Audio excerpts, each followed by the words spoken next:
भगवान शिव को आखिर कैसे मिली थी तीसरी आंख? बहुत बड़ा रहस्य है, आओ जानें। भगवान शिव की तीसरी आंख का रहस्य हम सभी जानते हैं कि देवों के देव महादेव के पास दो नहीं बल्कि तीन आंखें हैं। मान्यता के अनुसार वह अपनी तीसरी आंख का प्रयोग तब करते हैं जब सृष्टि का विनाश करना हो। लेकिन क्या आप जानते हैं कि आखिर भगवान शिव को तीसरी आंख कैसे मिली थी? इसका रहस्य बड़ा ही गहरा है। महाभारत के छठे खंड के अनुशासन पर्व में बताया गया है कि आखिर शिवजी को तीसरी आंख कैसे मिली थी। पौराणिक कथा के अनुसार एक बार नारद जी भगवान शिव और माता पार्वती के बीच हुए बातचीत को बताते हैं। इसी बातचीत में त्रिनेत्र का रहस्य छुपा हुआ है। नारद जी बताते हैं कि एक बार हिमालय पर भगवान शिव एक सभा कर रहे थे जिसमें सभी देवता, आर्षि मुनि और ज्ञानी जन शामिल थे। तभी सभा में माता पार्वती आईं और उन्होंने अपने मनोरंजन के लिए अपने दोनों हाथों से भगवान शिव की दोनों आंखों को ढक दिया। माता पार्वती ने जैसे ही भगवान शिव की आंखों को ढका, संसार में अंधेरा छा गया। ऐसा लगने लगा जैसे सूर्य देव का कोई अस्तित्व ही नहीं है।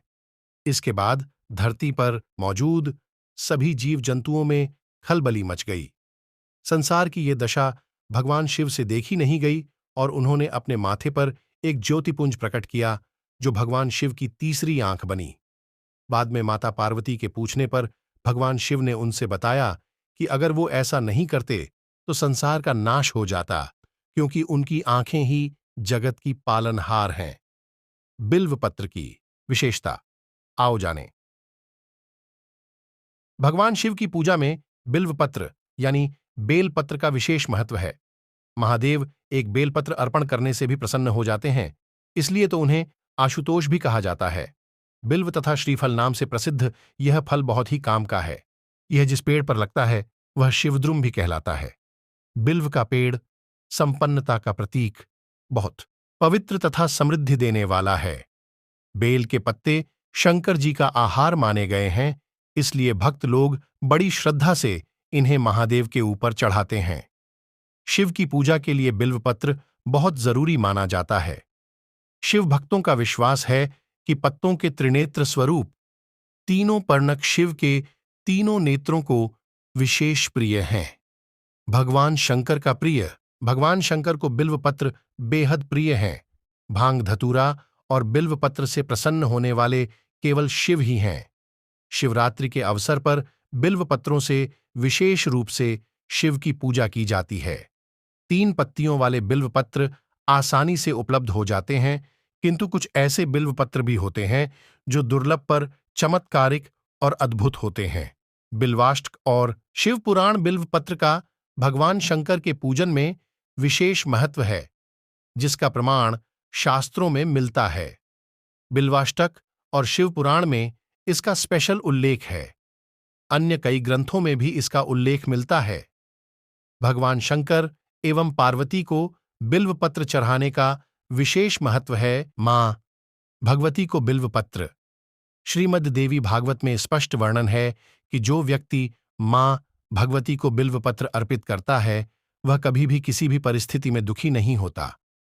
उसे हर तरह की सिद्धि प्राप्त होती है और कई जन्मों के पापों से मुक्ति मिलती है और वह भगवान भोलेनाथ का प्रिय भक्त हो जाता है। उसकी सभी इच्छाएं पूरी होती हैं और अंत में हुए एक दूसरे के प्रेम में पडीडीएच गए। दोनों ने साथ जीने की कस्में खाई, लेकिन अचानक दोनों के बीच में नर्मदा की सहेली जुहिला आ गई। सोनभद्र जुहिला के प्रेम में पड़ गया। नर्मदा को यह पता चला तो उन्होंने सोनभद्र को समझाने की कोशिश की, लेकिन सोनभद्र नहीं माना। इससे नाराज होकर नर्मदा दूसरी दिशा में चल पड़ी और हमेशा कुंवारी रहने की कसम खाई। कहा, दिला सकते हैं। अखंड बिल्वपत्र, इसका विवरण बिल्वाष्टक में इस प्रकार है। अखंड बिल्वपत्रम नंदकेश्वरे सिद्धर्थ लक्ष्मी। यह अपने आप में लक्ष्मी सिद्ध है। एक मुखी रुद्राक्ष के समान ही इसका अपना विशेष महत्व है। यह वास्तु दोष का निवारण भी करता है। इसे गले में रखकर नित्य पूजन करने से व्यापार में चयमुखी विकास होता है। 3 पत्तियों वाला बिल्वपत्र, इस बिल्वपत्र के महत्व का वर्णन भी बिल्वाष्टक में आया है, जो इस प्रकार है। त्रिदलम त्रिगुणाकारम त्रिनेत्रम च त्रिधायुतम त्रिजन्म पापसहारम एक बिल्वपत्रम शिवार्पणम। यह 3 गणों से युक्त होने के कारण भगवान शिव को प्रिय है। इसके साथ यदि एक फूल धतूरे का चरहा दिया जाए तो फलों में बहुत वृद्धि होती है। इस तरह बिल्वपत्र अर्पित करने से भक्त को धर्म, अर्थ, काम और मोक्ष की प्राप्ति होती है। रीतिकालीन कवि ने इसका वर्णन इस प्रकार किया है। देखी त्रिपुरारी की उदारता, अपार कहाँ पायो, तो फल 4 एक फूल, दीनों धतूरा को। भगवान आशुतोष त्रिपुरारी भंडारी सबका भंडार भर देते हैं। आप भी फूल चढ़ाकर इसका चमत्कार स्वयं देख सकते हैं और सिद्धि प्राप्त कर सकते हैं। 3 पत्तियों वाले बिल्व पत्र में अखंड बिल्व पत्र भी प्राप्त हो जाते हैं। कभी कभी एक ही वृक्ष पर 4, 5, 6 पत्तियों वाले बिल्व पत्र भी पाए जाते हैं, परंतु ये बहुत दुर्लभ हैं। 10, 6 से लेकर 21 पत्तियों वाले बिल्व पत्र ये मुख्यतः नेपाल में पाए जाते हैं, पर भारत में भी दक्षिण में कहीं कहीं मिलते हैं। जिस तरह रुद्राक्ष कई मुखों वाले होते हैं, उसी तरह बिल्व पत्र भी कई पत्तियों वाले होते हैं। श्वेत बिल्व पत्र जिस तरह सफेद सांप, सफेद टांक, सफेद आंख, सफेद दूर्वा आदि होते हैं, उसी तरह सफेद बिल्वपत्र भी होता है। यह प्रकृति की अनमोल देन है। इस बिल्वपत्र के पूरे पेड़ पर श्वेत पत्ते पाए जाते हैं।